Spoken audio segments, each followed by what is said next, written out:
Hola, mi nombre es Alberto Fonseca. Soy profesor del área de español y literatura de North Central College y hoy voy a compartir con ustedes un poco sobre mi investigación de la relación entre la violencia y la memoria en el cine colombiano contemporáneo. Específicamente en esta ponencia voy a hablar de una película que me parece que enmarca muy bien estos temas y es la película Retrato en un mar de mentiras del año 2010 de Carlos Gaviria. Am, Muchas gracias. Una gran parte de la producción fílmica colombiana reciente representa de manera obsesiva los diferentes acomodamientos que han modificado los discursos nacionales. La emergencia durante los últimos 10 años de producciones que exploran la violencia del narcotráfico, como Sumas y Restas del año 2005 de Víctor Gaviria, el horror que crea en la psique de los combatientes del conflicto en El Páramo, 2011 de Jaime Osorio, y películas taquilleras como Satanás, del 2007 de Andy Baiz, o Soñar no cuesta nada, del 2006 de Rodrigo Triana, que cuentan eventos que sacudieron a la sociedad, son ejemplos de la necesidad creciente de revelar las historias de la llamada crisis colombiana. En El fin del rebusque, el cine colombiano desde 1998 hasta 2007, Ricardo Silva Romero señala cómo en los últimos 10 años en Colombia se estrenaron 63 producciones con una gran calidad técnica y con un número importante de espectadores que optaban por mirar películas nacionales. Este crecimiento en la producción colombiana está unido a las nuevas leyes fílmicas, en la que destaca la Ley 814 de 2003, que permite la producción y la visibilidad de las producciones colombianas internacionalmente, y que ha permitido acuñar referencias al llamado New Colombian Cinema. La película Retrato en un mar de mentiras encarna la posibilidad de difusión de las producciones colombianas, pero al mismo tiempo trabaja con los diferentes traumas que aquejan a una nación víctima de un conflicto violento. La película de Gaviria no es la única producción que trabaja el tema del conflicto colombiano, y en especial el desplazamiento de personas o grupos. Una mirada rápida al catálogo de títulos nos permite ubicar la película La primera noche, del año 2003, de Luis Alberto Restrepo, que cuenta la historia de una familia desplazada y su primera noche en Bogotá. Otro ejemplo es la película Los colores de la montaña, año 2010, en la que mirada el conflicto se posa en un grupo de niños que experimenta las dinámicas de la guerra y en la que vemos la expulsión de exploradores perseguidos por el grupo armado. Retrato en un mar de mentiras de Carlos Gaviria trabaja con los diferentes ciclos de violencia que han afectado el campo en Colombia, especialmente el desplazamiento forzado de campesinos a las grandes ciudades. Marina y Jairo, los personajes principales del film, regresan a un pueblo de la costa atlántica desde Bogotá, la capital, en un viaje que despierta la memoria, los traumas y la realidad muchas veces ignorada del país. Esta ponencia analiza los diferentes discursos que pugnan en la película, que unen la historia familiar de Marina con las historias colectivas de los desplazados en Colombia. Por un lado, la película de Gaviria se detiene en una serie de retratos fotográficos y fantasmales a la manera que Avery Gordon explica en su libro Ghost Matters como una manera de capturar la experiencia social. Por otro lado, funciona como una película de carretera que privilegia una mirada a una sociedad colombiana en transición. Este movimiento entre los retratos que susurran historias y la movilidad de sus protagonistas constituyen el factor dinámico de la película de Gaviria. Retrato tiene como protagonista principal a Marina, una joven retraída que vive en uno de los muchos cinturones de miseria de la ciudad de Bogotá. Marina es siempre catalogada como una chica con problemas o loca. Después de la muerte de su padre, debido a un deslizamiento de tierra en la invasión donde vivía, Marina y su primo Jairo deciden volver al pueblo donde fueron expulsados sus familiares y reclamar las tierras que les pertenecían.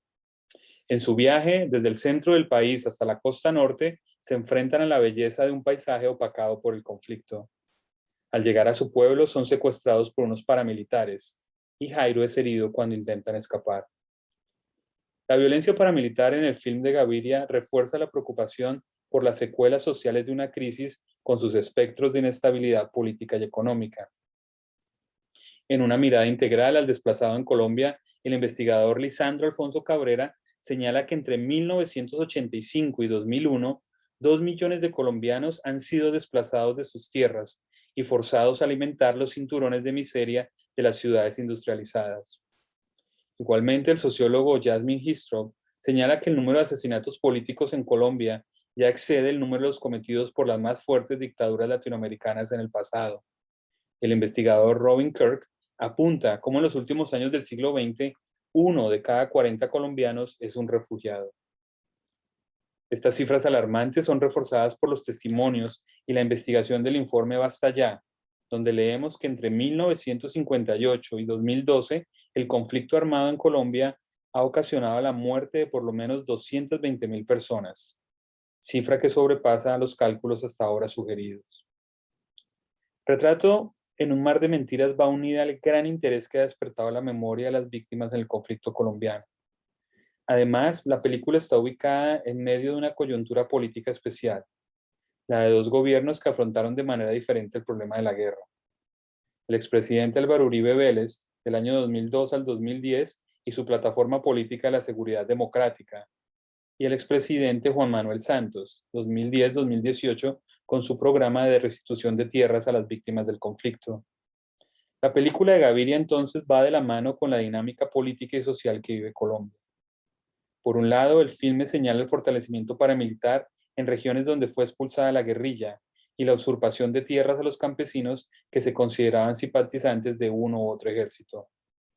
Por otro lado, el film privilegia la voz de las víctimas y la necesidad que aún tiene Colombia de mirar su conflicto y entender las causas del desplazamiento forzado de millones de colombianos. Sin embargo, como su director comenta, muchas noticias dejan de lado las historias individuales y los traumas que sufren las víctimas y los niños que viven la violencia. La película empieza con Marina volviendo a una casa de invasión que necesita ser evacuada por problemas de deslizamientos. Marina vive sola con su padre, quien es un alcohólico temeroso de que vuelvan los mochacabezas, los paramilitares que mataron a su familia. Para Marina, el único lazo que une su familia es la imagen del divino niño, el ícono al que estaba dedicado su hogar y Colombia entera. De ahí en adelante, el film justapone el pasado idílico de una infancia en el pueblo con la dureza de la ciudad. Marina experimenta el rechazo de su situación como desplazada y la economía informal que lo sostiene. Marina tampoco encuentra su lugar. Para los habitantes de la ciudad son estos jóvenes desplazados como ella los causantes de la falta de paz e inseguridad en el país. Para sus familiares y primos es Marina una loca, una joven con problemas. El personaje principal es interpelado así desde su condición como extraña y alejada de la realidad. Al morir su padre a causa del deslizamiento de tierra, su primo Jairo la convence de ir a buscar las escrituras de la herencia en La Ceiba, un pueblo al norte del país. Para lograr esto, viajan en carretera visitando diferentes pueblos y retratando el país y sus personajes. A medida que transcurre el viaje, cambia la geografía, pero no el conflicto. Suenan en la radio noticias del narcotráfico, de la expropiación de tierras a los indígenas y las frecuentes fumigaciones a los cultivos de coca mientras intercalan los diferentes géneros musicales de las regiones de Colombia. De esta manera, el viaje explora las dos caras de la realidad colombiana. Mientras más cerca estaban de la ciudad, podían disfrutar de la belleza del paisaje. A medida que entraban en la parte rural, otra Colombia se asomaba, la de los retenes guerrilleros y la violencia paramilitar. Durante el viaje, Jairo y Marina también representan distintas maneras de vivir la historia nacional. A medida que se acercan a su pueblo, Marina comienza a recordar más cosas, a unir su historia con las diferentes regiones que visita y que viven el conflicto. Jairo, por su parte, ha tomado la otra opción. Le dice que olvide todo, que hay gente peor. De esta manera, el film representa los distintos posicionamientos ideológicos del conflicto colombiano. Jairo escoge la opción de la sociedad que no ha vivido en carne propia el drama del desplazamiento, olvidar todo y empezar su vida de nuevo. Marina, por el contrario, es una víctima que rehúsa olvidar. La memoria de Marina se activa con el viaje al pasado. Este ejercicio de la memoria se realiza en el film de dos maneras principales. Por una parte, en las fotografías de su familia, que le permiten la unión entre el pasado y el presente del pueblo. Por otro lado, en el encuentro con los fantasmas. Es aquí cuando esta experiencia fantasmal, las fotografías y los distintos personajes asesinados que se le aparecen, lo que logra que en el film se conjuguen las historias del pasado y el presente de este pueblo. Para Marina, Las fotografías representan los restos de su familia y son los estimulantes de sus memorias. La película de Gaviria está sostenida en el uso de esas presencias al utilizar la figura del fantasma en el sentido que Avery Gordon ofrece en su libro Ghostly Matters, Hunting and the Sociological Imagination. Para Gordon, la figura del fantasma es un marco que permite unir lo estético, lo social y la experiencia de leer un texto. Gordon explica cómo el fantasma logra crear una nueva manera de entender las negociaciones que establecen los individuos con su sociedad. Gordon comenta: "The ghost is not simply a dead or missing person, but a social figure, and investigating it can lead to that dense site where history and subjectivity make social life. The ghost or the apparition is one form by which something lost, or barely visible, or seemingly not there to our supposedly well-trained eyes, makes itself known or apparent to us." Esta lectura del fantasma da entrada a lo que no es tan evidente, a los acontecimientos que desconocemos y que se componen de las cosas detrás de las cosas. La fractura que permite asomarnos a una nueva percepción de la sociedad. Utilizar la figura de lo fantasmal nos ubica en una posición particular frente a las distintas voces que habitan el film y transforma nuestra propia percepción de lo que nos cuenta.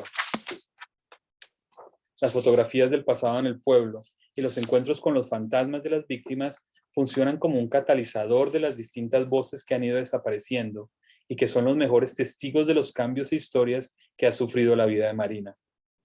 Los fantasmas y sus historias llaman a Marina, buscan su atención, quieren ser escuchadas. Esa lectura de lo fantasmal cambia nuestra experiencia del discurso de la crisis y de lo que sucede en la memoria de nuestro personaje. Como espectadores cómodos, conocemos las diferentes historias de los muertos a través de fotografías perdidas, recuerdos, delirios de una protagonista que busca las últimas huellas de su familia. Al llegar al pueblo, Marina empieza a ver de nuevo a los muertos. La tienda en la que compraba los alimentos es ahora de un paramilitar. Marina conecta así el pasado con el presente de la región y ve en estos fantasmas la verdadera historia, lo que está detrás de la calma y el olvido en el que se sumergieron sus habitantes. Marina se encuentra con compañeros de clase del pasado, que le cuentan los que se quedaron tuvieron que aguantar con el pico cerrado. Marina salió del pueblo muy joven y todavía no entiende las negociaciones ni los pactos que se realizaron entre los habitantes y los paramilitares. Es por este desconocimiento que Jairo habla y comenta ingenuamente el porqué de su llegada al pueblo y la búsqueda de unas escrituras, los documentos legales que los acreditan como dueños de la tierra. En una escena muy importante, al intentar escapar de los paramilitares, Jairo es herido, mientras Marina tiene que volver a su antigua casa a buscar las escrituras. Los paramilitares saben que gracias a la violencia que ejercen, los campesinos que buscan la restitución de sus tierras no volverán. Su grito de "se asustaron bastante" nos recuerdan las técnicas de intimidación y poder que siguen teniendo los violentos a pesar de la ley de reparación. Al llegar a su antigua casa, Marina recupera su memoria y recuerda detalladamente la masacre de su familia. Las memorias reprimidas emergieron al acercarse a la causa de la crisis. De la misma forma, la necesidad de acercarnos a la verdad del conflicto es la única manera de descubrir las causas de nuestro comportamiento social. La historia de Marina y su familia es a la vez la historia de miles de campesinos que conviven con el trauma de un desplazamiento forzado. La experiencia de mirar Retratos en un mar de mentiras busca influir en cómo los espectadores percibimos la crisis colombiana y a sus víctimas más vulnerables, los desplazados. La película presenta una trama que se desarrolla a partir del viaje y los distintos encuentros que tienen sus protagonistas con fotografías y fantasmas del pasado. Con su uso de técnicas de película de carretera, el conocimiento que tienen los personajes de sí mismos a través del viaje y los diferentes encuentros con voces y muertos del pasado, el film invita a reconocer la importancia de las historias que existen detrás de la crisis. Antes de morir, Jairo le dice a Marina que no se quede sola. Un ruego para muchas víctimas que a la luz de las últimas noticias es cada vez más difícil de cumplir. Muchas gracias.